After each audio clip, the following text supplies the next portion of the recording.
Okay. Carnage the Anarch, I'm going to give you another chance. Attacks one enemy 2 times. There's a 50% chance of removing one random buff from the target.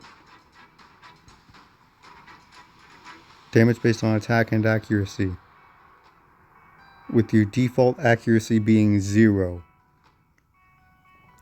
Great. Whenever an enemy hits this champion or ally, there's a 50% chance to counterattack with this skill.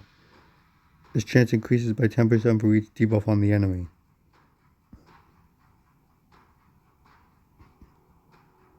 You're not going to place any debuffs with 0 accuracy, dude.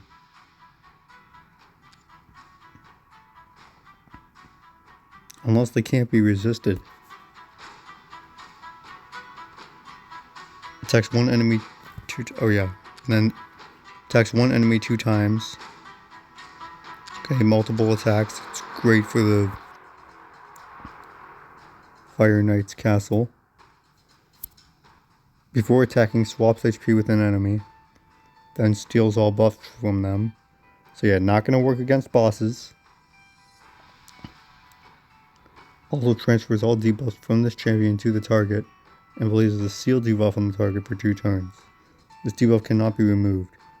If the target has 50% HP or less, this debuff cannot be resisted or blocked. Okay.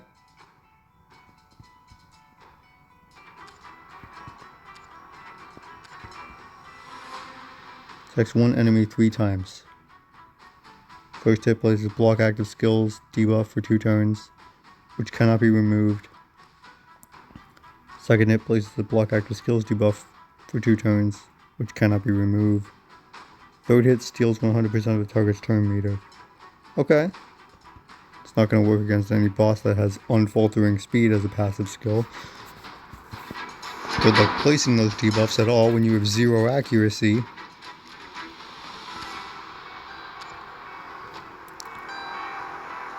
Avatar of Anarchy passive. Each hit this champion deals from skills has a 50% chance of applying a debuff spread effect, taking one random debuff from the target and placing it on all enemies.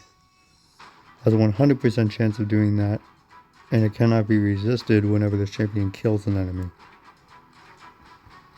Okay. Alright. You don't even have any accuracy in the alternate form either.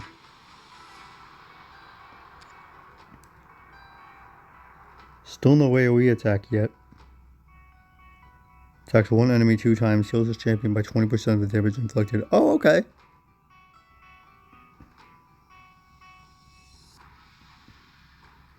Whenever an enemy hits a champion or an ally, it has a 50% chance to counterattack with a skill. The chance increases by 10% for each debuff on the enemy. Okay, yeah. Attacks all enemies. There we go. We'll ignore shield buffs. We'll also ignore ally protection buffs when attacking enemies under 1 or more debuffs. When attacking enemies under 2 or more debuffs, we'll also ignore unkillable buffs. Fully leveled up, cooldown will be 3 turns. Your full potential requires your enemies to be under a lot of debuffs and buffs.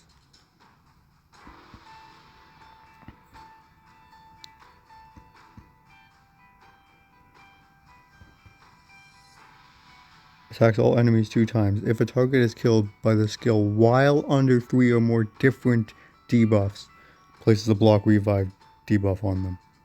Also heals his champion by 30% of the damage dealt. Your full potential requires your enemies to be under a lot of debuffs. And when you have 0 accuracy, the champion's critical damage increases by 1% for every 3 points of accuracy they have, which is 0. Ignores 10% of the target's defense for each debuff they're under. Okay, seriously? Increases ally speed in arena battles by 33%. Yeah. At least you attack all enemies. You're still D tier.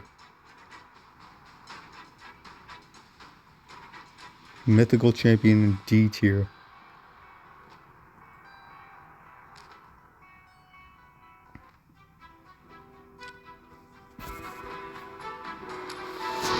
He's D tier, I'm sorry.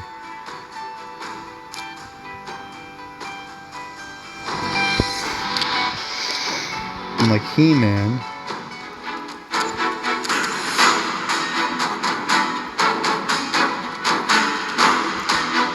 the potential of this skill requires the enemy to be killed by this attack.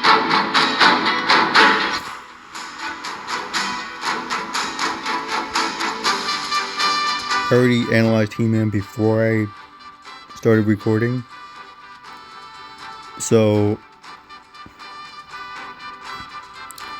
damage inflicted by the skill increases by 10% for each buff placed on this champion before the skill is used. Stacks up to 500%. That's overpowered. You'd think that'd make him S tier, but resets after this skill is used.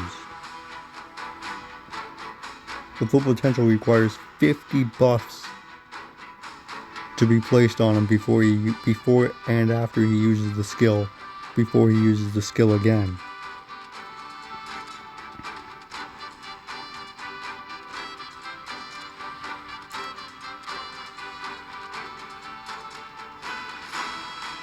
He only places 2 buffs, though when not ascended he only places 1 buff.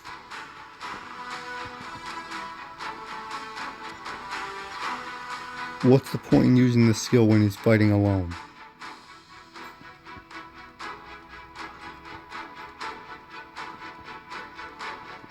He does increase his attack and HP by 5% for each buff placed on him. He is immune to petrification debuffs. His aura skill only works in arena battles, not in all battles. He-Man is C tier.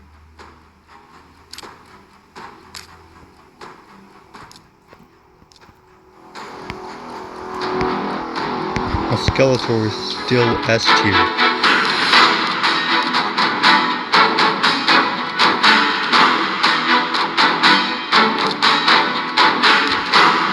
Blessing doesn't count. Skeletor is still S tier.